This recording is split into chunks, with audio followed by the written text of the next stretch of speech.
여러분, 사람이 살아가면서 몸에 붙는 게 있어요. 그게 습관이라고 그러잖아요. 그래서 습관이 계속 이렇게 쌓이다 보면 성품이 돼요. 그걸 습성이래, 습성.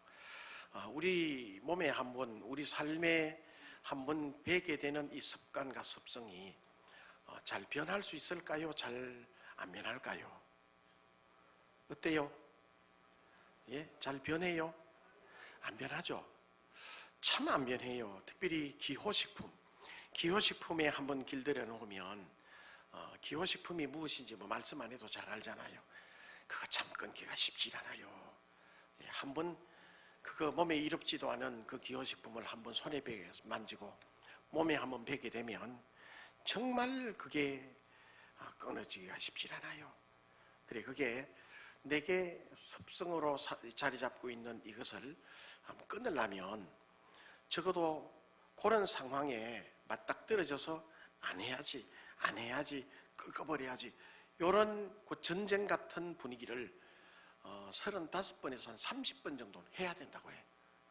그런데 우리는 보통 대여섯 번, 한 10번쯤 하다가 안 되니까 포기해버리고, 그런 분들이 참 많아요. 금년도 안 해야지, 이 백해무익한 것인데. 어릴 때는 중학교 2학년 때부터 담배 피운 사람이 있더라고. 그래가지고 야, 너 왜 담배 피우냐 그랬더니 뭘 와살 알고 피우겠어요? 멋있어 보인대. 다 멋있어 보여서 손이 됐다. 못 끊어요.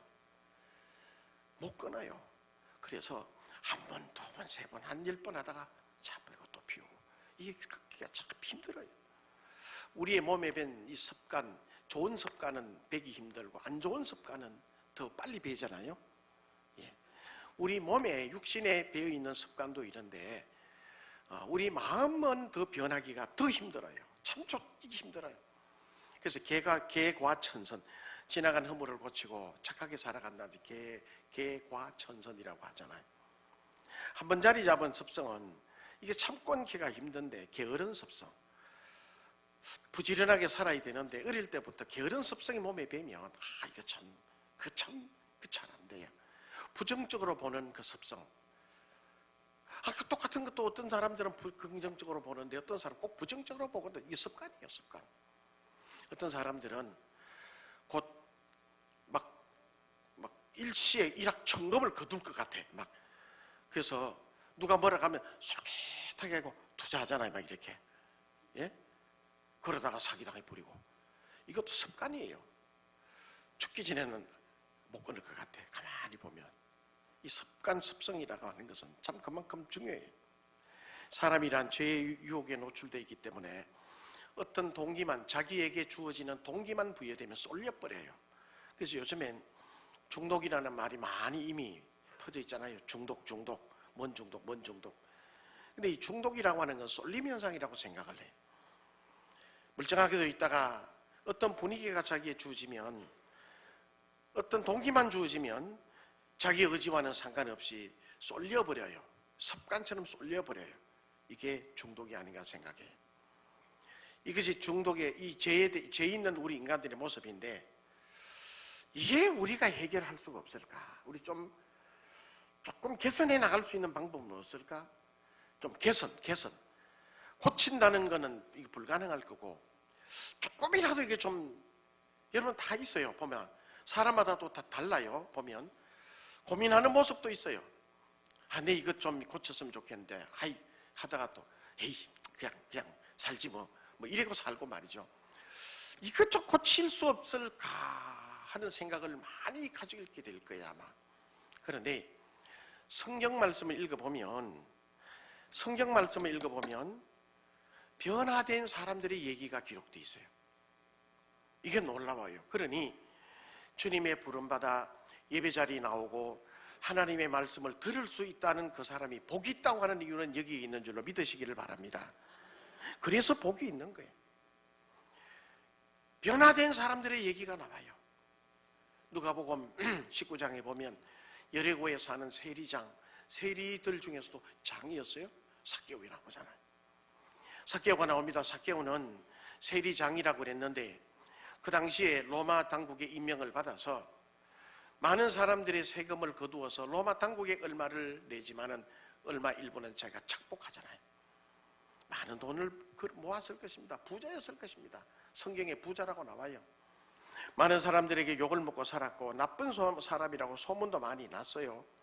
부당한 이득을 이렇게 취득했으니 부당한 이득으로 돈도 많이 모았을 거예요. 엄청난 비난을 받아가면서 살아갔어. 본인도 알지 않겠어요? 나도 내 인생 이렇게 살면 안 되는데, 내 인생 이렇게 살면 안 되는데, 그런데 세금 한번 걷으면 프로테이지를 따두어서 하면 적어도 한 20%는 자기에게 들어오는데 엄청난 그 세금에서 그걸 끊을 수가 있나요? 못 끊어요. 내가 이래 살아서는 안 되는데 하면서 매년마다 그렇게 세금 거두어 착복하고 살아간단 말이에요. 못 끊어요. 이러한 이 삭개오가 예수님을 만나게 돼요. 예수님을 만나게 되고 예수님께서 삭개오 집에 들어가서 그렇게 선언합니다. 이 집에 구원이 맺다. 너도 아브라함의 자손이다. 할렐루야. 예수님께서 이 말씀을 하시자 사람이 변해버려요. 예수님을 만나자 변해요. 이게 성경 이야기라고 나와요. 그래서 삭개오는 내가 누구에게 속여 취한 거 있다면 내가 율법에 의해서 율법의 말씀에 따라서 4배나 갚겠습니다. 내 이 많은 재산을 팔아서 가난한 사람들에게 나누어 줄게요. 이 변화도 이런 변화는 없어요. 그런데 예수님을 만났더니 변화가 돼요. 요한복음 4장에 보면 사마리아 땅으로 들어간 예수님 수가라가는 동네의 우물가에 한 여인을 만납니다. 그래서 사마리아 여인, 우물가의 여인이라고 그러잖아요. 세상의 욕심에 사로잡혀 어둠 속에 살았습니다. 탐욕이 있었겠죠. 세상을 향한 어떤 욕심이, 세상을 향한 어떤 그 욕망이 가득해, 욕구가 너무 컸던 것 같아요, 이 여인은. 그래서 욕망을 따라 살다 보니까 남편 5명을 이렇게 지나가게 해도 지금 살고 있는 남편도 본 남편이 아니었잖아요. 예수님을 만나자 내가 정말 하나님의 아들을 만났다, 선지자를 만났다라고 얘기를 하면서 동네로 뛰어들어가 물동이도 버려두고 선지자를 만났다. 지금 저기 우물가에 가면 하나님의 아들이 있다고 가보라고, 내가 만났다라고 변하는 역사가 나타나. 사마리아 우물가의 여인이 변하는 역사가 나타나. 이렇게 보면 성경 얘기는 변화된 사람들의 얘기예요. 죄인이 변하여 의인이 됩니다. 이 가능해요? 죄인이 변하여 의인이 된다고 하는 사실이 가능하냐고요? 성경이니까 가능해요. 하나님이니까 가능한 줄로 믿으시길 바랍니다. 인간 세상에서는 불가능해요. 어떤 가르침을 줘도 30년 40년 가다 놓아도 사람은 변하지 않아요.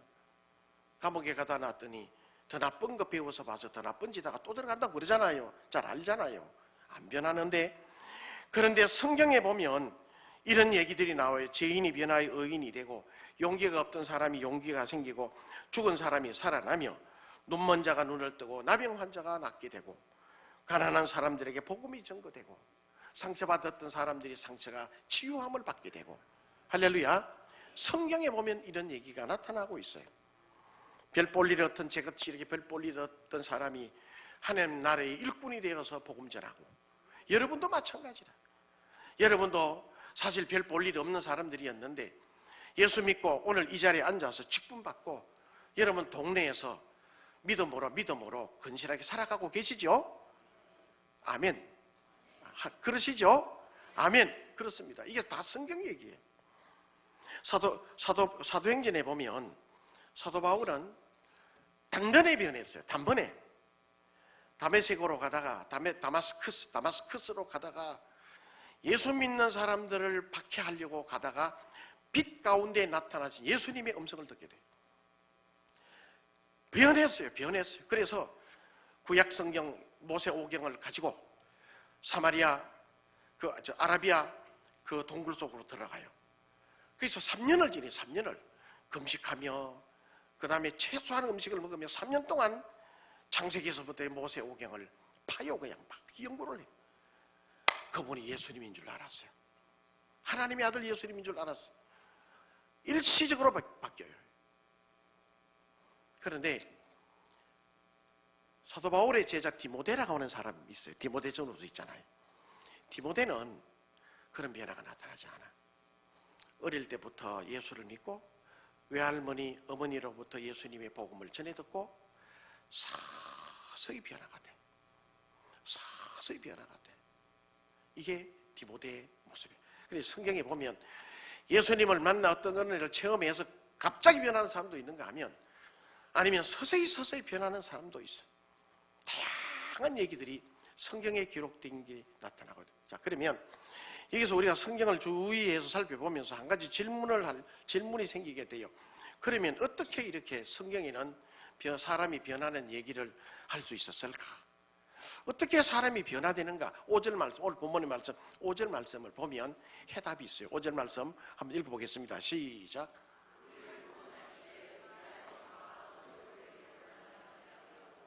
오직 그의 긍휼하심을 따라 중생의 씻음과 성령의 새롭게 하심으로 하셨다. 할렐루야. 여기 보시면 오직 그의 긍휼하심을 따라, 하나님의 긍휼하심에 따라 중생의 씻음과 거듭남의 씻음과 성령의 새롭게 하심으로 됐다 그래. 성령의 새롭게 하심, 성령의 새롭게 하심. 해답은 여기에 있습니다. 오직 성령의 새롭게 하심으로 성령, 거룩한 하나님의 영, 하나님의 영으로 새롭게 되는 역사가 일어나게 된다고 얘기를 해요. 3절부터 말씀에 우리가 읽었는데, 오늘 본문의 말씀 3절부터 있는데 3절부터 보면 그렇게 기록합니다. 전에는, 우리가 예수 믿기 전에는, 우리가 이만큼 변화되기 전에는 우리도 어리석은 자였다. 그냥 어리석은 자가, 세상적인 어리석은 자가 아니라 하나님을 모르니까 영적인 어리석은 자죠. 영적인 문명이지. 하나님을 모르고 예수님을 모르니까 영적인 눈이 어두워졌지. 그래서 행동하고 말하는 것이 어리석게 살았단 말이에요. 우리는 어리석은 자였고 순종하지 아니했어요. 하나님 말씀에 순종하지 않고 살았어. 여러분, 예수 믿기 전을 생각을 해봐. 여러분, 예수 믿기 전에 하나님 말씀 순종했나요? 하나님 말씀도 모르는데 뭘 순종을 해요? 순종하지 않았어요. 우리는 쏘가 살았어요. 무엇에? 마귀와 사탄 세력에, 악한 영들에 의해서 쏘가 살았어. 여러 가지 정력과 행락의 종로로 탄 자들이었고 악독과 투기를 일삼았어요. 미워하고 시기했어요. 싸웠어요. 가정스러운 자요, 피차서로 미워하며 살았던 사람들이었다고 3절 4절 쭉 기록해 두고 있어요. 그런데 5절 말씀에 보면 중생의 거듭남과 중생의 씻음과 성령의 새롭게 함으로 우리로 하여금 거듭나게 했단 말이에요. 변하게 했단 말이에요. 성령의 역사로 변하게 됐어요. 5절 다시 한 번 더 읽어봅니다. 5절 말씀 띄워주. 시작. 우리를 구원하시되 우리가 행한 바 의로운 행위로 말미암지 않고 오직 그의 긍휼하심을 따라 중생의 씻음과 성령의 새롭게 하심으로 하셨다. 성령의 새롭게 하심으로 하셨어요. 그 다음에 6절 7절 말씀 연이어서 읽습니다. 시작. 우리 구주 예수 그리스도로 말미암아 우리에게 그 성령을 풍성히 부어주사 우리로 그의 은혜를 힘입어 의롭다 하심을 얻어 영생의 소망을 따라 상속자가 되게, 성령을 풍성히 부어주셨어요. 하나님의 영, 거룩한 영을 풍성히 부어주셔서 소망을 따라, 그의 소망을 따라, 영생의 소망을 따라 하나님 나라의 상속자가 되게 해주셨단 말이에요. 상속자, 여러분, 엄청난 재산이 있는 상속자 행복하잖아요. 하나님 나라를 물려받는 상속자가 되게 해주셨어요. 무엇으로? 오직 성령의 풍성히 부어주사, 성령을, 하나님의 영을 우리 심령들에게 풍성히 부어주셔서. 그러므로 여러분, 이 변화는 우리가 내가 잘 살아야 되겠다, 내가 또 똑바로 살아봐야 되겠다, 이런 게 아니라 성령님의 역사라고 얘기를 해요. 성령님의 역사. 성령께서 우리를 새롭게 하시니 변화가 일어날 수밖에 없단 말이에요. 인간의 노력과 인간의 어떤 다짐으로 되는 것이 아니라 성령께서 그렇게 하셨고, 성령께서 그렇게 하셨으니 성령께 순종할 때 변화가 일어났다. 할렐루야. 이게 성령의 얘기를 해주고 있어요. 자, 그러면 오늘 지금 여기에서 하나님의 영, 거룩한 영, 성령은 우리를 무엇을 변화시켜 주는가? 우리를 뭘 변화시켜 주는가? 첫째는 우리의 심령을 변화시켜 주셔요. 우리의 심령입니다. 심령. 에베소서 4장 23절에 보면 이제 이렇게 말씀합니다. 한번 읽어봅니다. 시작. 오직 너희의 심령이 새롭게 되어 자, 그러면 심령이 뭐냐? 심령을 헬라어 단어로 보면 포뉴마티롬 누스 휴몬이라고 해요. 이 말을 다시 번역해 보면 마음속에 있는 영, 이렇게 얘기를 해요. 이 심령은, 우리의 심령은 우리의 마음이 있고 우리의 마음 안에 그 핵심 속에 영이 있단 말이에요. 우리의 영이 있어요. 그게 심령이라고 얘기를 해요. 그러니까 우리에게는 육신이 있습니다. 육신 안에 우리의 마음이 있어요. 마음. 그 안에 마음의 핵심, 그 중간에 보면 우리의 영이 있어요. 그 영을 우리의 심령이라 그러는데, 성령님은 우리의 심령을 어루만지시고 우리 심령을 위로하시고 우리 심령에 다가오시고 찾아오시고, 마치 성소 지성소 하나님의 언약궤 법궤에, 하나님의 언약궤 법궤에 하나님의 임재가 느껴지는 독특한 자리라면 하나님께서 우리를 변화시키는데 가장 독특한 자리로 우리의 심령을 변화시켜요. 첫 번째는 우리의 심령을 변화시켜요. 할렐루야. 심령을 변화시켜요. 이 심령은 하나님께서 역사하셔요. 이 심령으로 역사하셔서 우리로 믿게 해요. 우리 교회 성도님들 가운데 보면 많은 분들이 그래요. 짝가정들이 처음에 많았어요. 짝가정들은 부인반만 나와요. 그러니까 여자분들이 어디든 교회 가도 많은데, 우리 교회는 이제 짝가정들이 합심 가정이 돼가지고 남자분도 많아요. 처음에 이제 교회 일에 나오실 때 보면 부인이 믿음이 좋잖아요. 집사님, 권사님 믿음이 참 좋은데 젊을 때는 말 안 들어요. 남편이 기가 좀 죽어야 돼요. 그래야 말 들어요. 말 안 들어요. 교회 가자 해도 그런데 말라가 네 혼자 갔다 와. 또 주일 되면 야 어디 놀러 가자 자꾸 얘기를 하고 말 안 들어. 그러다가 한 50, 60 넘어가면 이제 정력도 줄잖아요. 힘도 줄고 하니까 잔소리 하다 너무너무 싫지만은 잔소리 들어서 교회 나와. 그래서 교회 나왔을 때 이제 등록하면서 물어요. 아이고, 어떻게 이렇게 교회 다 나오셨어? 이러면 첫 마디가 그래요. 가정의 평화를 위해서. 가정의 평화를 위해서. 대부분 그런 얘기를 많이 해요. 그래서 이제 이렇게 교회 나오기 시작해요. 근데 이제 교회 나와보면 상주교회 뭐 보기에는 그런데 아이고, 사람들이 꽤 많아 보마. 교인이 많네요. 그 다음에 또 놀라는 것은 아이고, 전부 아는 사람들이래요. 상이 좁으니까. 이제 그렇게 이제 시작해요. 그러면서 이제 좀 다니면서 주일마다 가기 싫은데 가정의 평화를 위해서는 한 시간 나와줘야 되잖아요. 그래, 가정의 평화를 위해서 나와주는데, 근데 예배 드린다고 앉아있는 분들 보면 이 좋은 날 이 공상밖에 앉아있나, 이제 이런 생각도 들고, 또 흥금하는 걸 보면 참 저 사람들 정신이 나갔네, 이런 생각도 한답니다. 많이 한대요. 그런 이후에 그렇게 믿음이 시작이 되다가 어떨결에 금요 심야기도회 같은 데를 참여하게 돼요. 이제 기도회 이제 가잖아요. 금요 심야기도회 하면 또 놀라는 거라. 막 주야 하고 막 기도하고, 심지어는 어떤 사람들은 막 방언 기도도 막 해요. 막 그러니까 세상에 이 미친 것들아, 속으로 말은 못하고 사람이 안 미치고 이럴 수가 있나.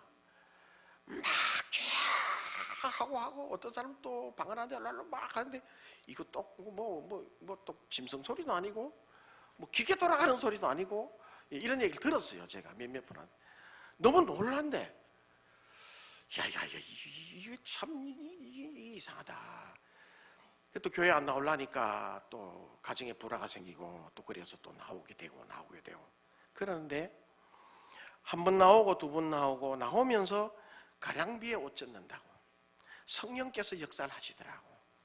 사람의 힘으로는 안 돼요. 사람의 힘으로 예수님의 십자가에 대해서 아무리 설명을 해도 이해가 안 되지.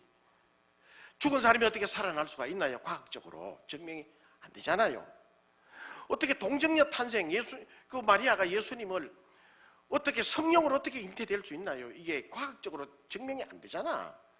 그런데 교회 한 번 나오고 두 번 나오고 계속 자꾸 나오다 보니까 이 목사의 설교에 인간적으로 은혜가 돼요. 인간적으로 수긍이 돼요.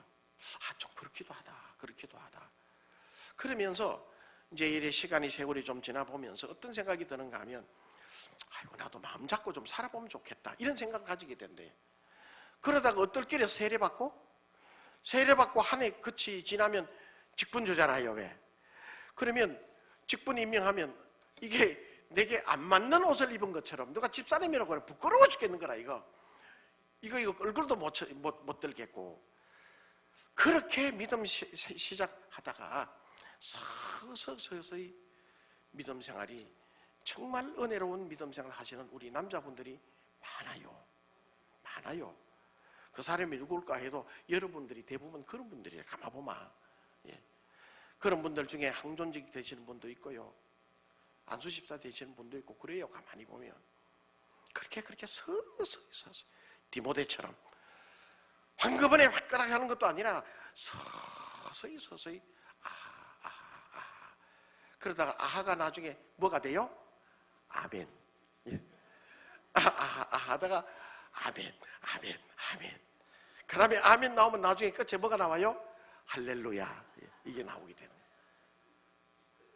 그 자기도 모르게 기독교인이 돼요. 다혈질의 마음이 순하게 돼요. 지저분한 말을 했던 사람들이 입술이 서서히 변화가 돼요. 그런 말을 안 하게 되고 심령의 변화가 오게 돼요. 심령, 영. 하나님의 영이 예배를 통해서 말씀을 들을 때 우리의 영이 변화가 돼, 심령의 변화가 되더라고. 가만히 보면 심령의 변화. 하나님께서 어루만지시는 심령의 변화가 우리 가운데 있는 줄로 믿으시길 바랍니다. 할렐루야. 그 다음에 두 번째는 마음을 뜨겁게 해주셔요. 심령이 있으면 두 번째 마음이잖아요. 마음이 뜨겁게 해주는, 마음이란 뭐냐? 마음은 심령을 둘러싸고 있는 우리의 인격이라고 할 수 있어요. 감정의 그릇이에요. 감정의 그릇. 우리 마음은 감정의 그릇. 생각하고 사고하고 판단하고 결정하고 우리 존재를 이끌어가는 그 그릇을 마음이라 얘기할 수 있어요. 근데 중요한 거는 이 마음이 온전하면 좋은데 이 세상에 죄가 들어온 이후부터 마음이 타락해져 버렸잖아요. 마음이 부패해져 버렸어요.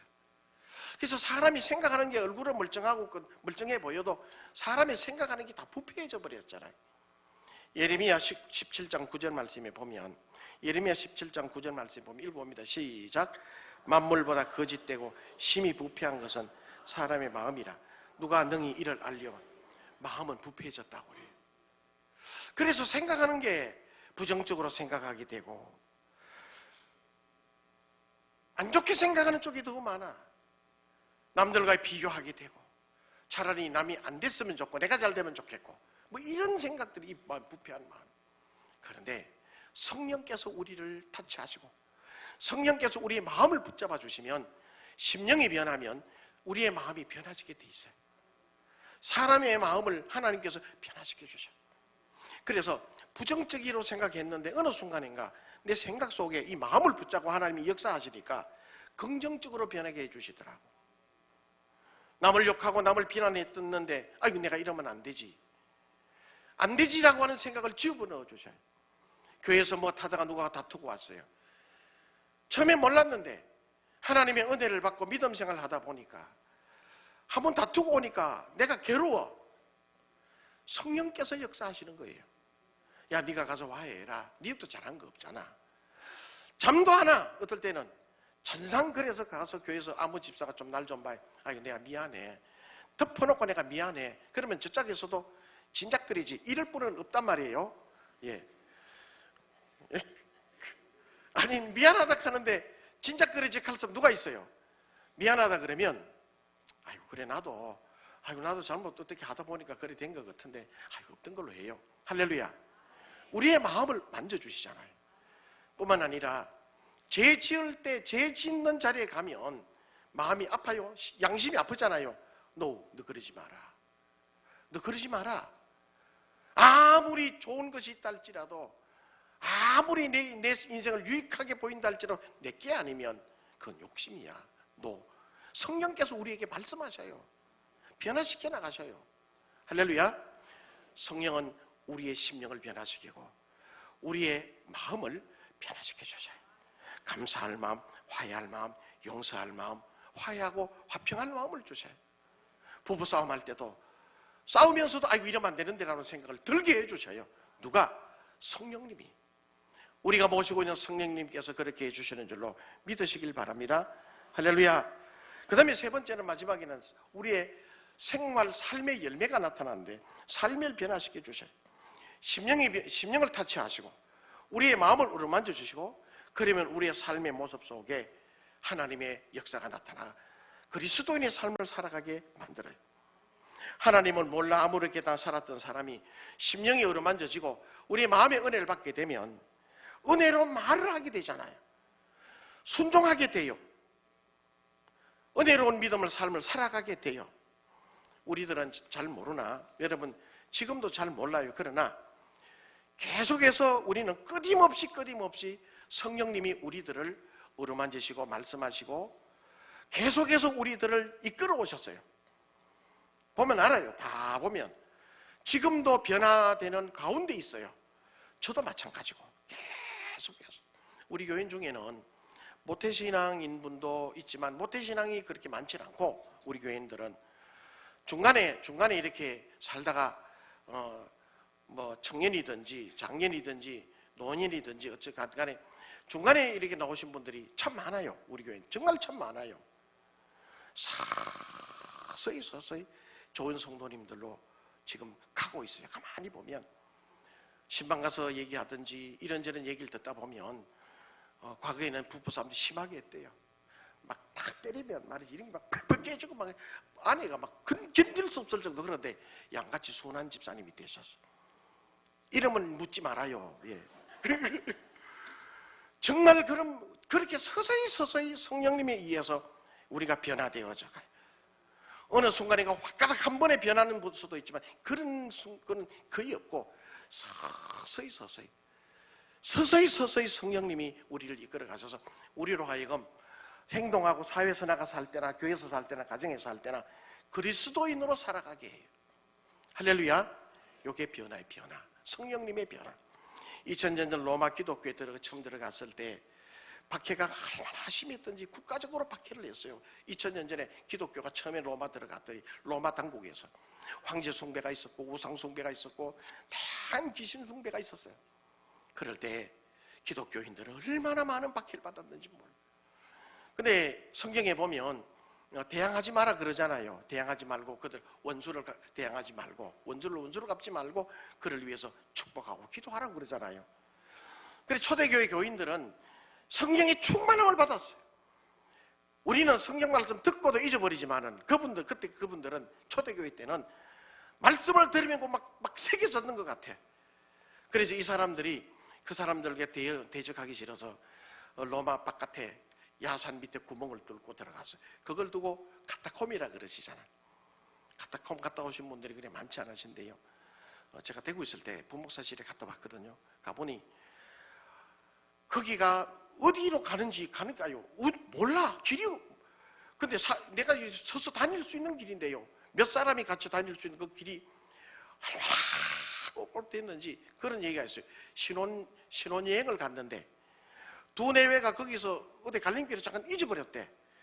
나중에 나올 때만 노인이 나왔더래. 하도 꼬글꼬글해가지고 그만큼 가이드가 없으면 못 찾아나. 약 한 200명, 300만 명 정도 거기서 동시에 생활해도 아무 손색이 없을 정도로 잘 갖춰져 있대. 카타콤 속에 기독교인들이 거기서 박해를 피해 들어가 살았어. 그럴 때 어떤 일이 있었는가 하면 괴질이 번졌어요. 신종 코로나 바이러스가 번지듯이 괴질이 막 번지자 약이 있나요? 의료시설이 있나요? 많은 사람들이 막 죽어나가서 빠지는데 가족들 중에도 죽으면 빨리 이 시체를 갖다 버려야 돼. 잘못 건드리면 또 걸리잖아요. 그러니까 동네마다 골목마다 죽은 시체들로 막 절비하고 사람들은 문 닫고 나오지도 않고 이 괴질이 이 바이러스가 막 퍼지니까 이게 로마 이 시가 멸망할 지경이 있어요. 그런데 어느 순간인가 보니까 검은 옷을 입은 사람들이 밤 해만 지면 나와가지고 시체를 옮기는 거야. 그래 해가 뜨면 또 사라져 버리는 거라. 며칠 동안 그렇게 하다니 시체가 싹 사라졌어요. 찾아보니까 뒤에 야산에 잘 해서 모두 다 이렇게 안장해서 장례를 치렀더라는. 대간절 이 사람들이 누구냐? 안 그러면 이 로마가 이 괴질 때문에 다른 전염병, 사람이 죽으면 전염병이 또 생기잖아요. 찾고 찾았더니 카타콤 속에 있는 기독교인들이라는 얘기를 들었어요. 그래서 기독교가 정식 공인 종교로 공인되는 막중한 일들을 그게 감당을 했어요. 누가 했느냐? 그리스도인들. 성령의 충만함을 받으면 우리끼리만 잘 살 수도 있지만은 세상에 나가서도 많은 본을 보이게 돼요. 헌신하게 돼요. 충성하게 돼요. 선하게 살아요. 남의 유익을 위해서 살아요. 나라와 민족을 위해서 기도하게 돼요. 성령의 역사인 줄로 믿으시기를 바랍니다. 기독교인들은 그런 기독교인들. 그러면 우리는 이런 성령님 앞에 우리를 어떻게 해야 되는가? 첫째는 성령님의 존재를 인정해야 돼요. 오늘도 성령님이 여기 역사하셔요. 제가 느껴요. 성령님이 강력하게 역사하셔요. 여러분들의 심령 속에 지금 성령님이 지금 붙들고 계셔요. 이 말씀을 듣게 하고 계셔요. 아무것도 없네가 아니라 나는 느끼지 못해도 하나님의 영, 홀리 스피릿, 거룩한 영, 악령이 역사하면 사람들이 부정적이 돼요. 병이 들어요. 저주받아요. 안 돼, 악령은, 귀신들은. 근데 성령, 거룩한 영은 우리로 하여금 은혜롭게 하고 화평하게 하고 평화롭게 하고 사랑하게 하고 은혜를 나누게 하고 헌신하게 하고 충성하게 하고. 할렐루야. 성령의 역사는 그런 역사인데 오늘 여기에 거하시는데 지금 거하셔요. 그 성령님은 여러분의 심령, 영을 붙들고 어디든지 같이 동행하셔요. 예수를 믿는다면 예수를 믿는 그것은 주의 영이 내게 들어오셨다는 얘기라 믿으시길 바랍니다. 우리의 심령 속에 가슴 한번 탁탁 두드려 봐요. 이렇게 한번 탁탁. 내 심령 속에 주의 영이 거하셔요. 할렐루야. 그 다음에 두 번째는 이 성령, 내 안에 계신 성령님이 충만케 해달라고 해야 돼.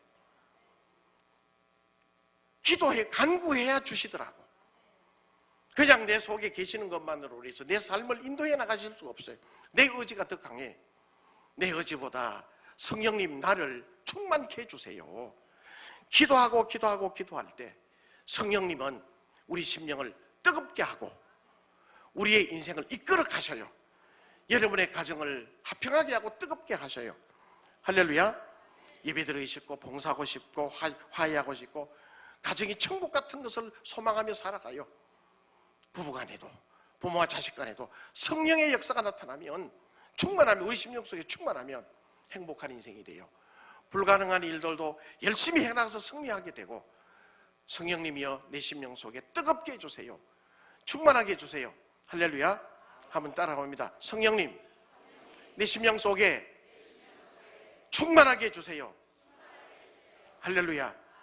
우리의 심령이나 또 우리 가정이나 우리 교회나 이 나라나 성령님 충만케 해달라고 기도해야 돼. 그러면 성령님이 우리의 심령을 어루만져 주시고 우리의 마음을 붙들어 주시고 우리의 삶 속에 하나님의 사람으로 축복된 사람으로 살아가게 해 주셔요. 믿고 기도하고 간구하며 성령 충만한 가운데 살아가는 우리 모두가 되시기를 주님의 이름으로 축원합니다. 한번 기도하시겠습니다. 기도하실 때 우리 한번 통성으로 한번 합치면서 기도할까요? 성령님이여 내 심령 속에 충만하게 해주시고 성령님이 뜨겁게 해주시고 우리 심령을 성령님이여 내 의지보다는 내 고집과 내 아집보다는 성령님 의지하고 살게 해달라고 우리의 가정에 교회 이 나라에 성령님이여 뜨겁게 역사해 달라고 합심해서 통성으로 간절하게 한번 기도하겠습니다. 다 같이 기도하시겠습니다.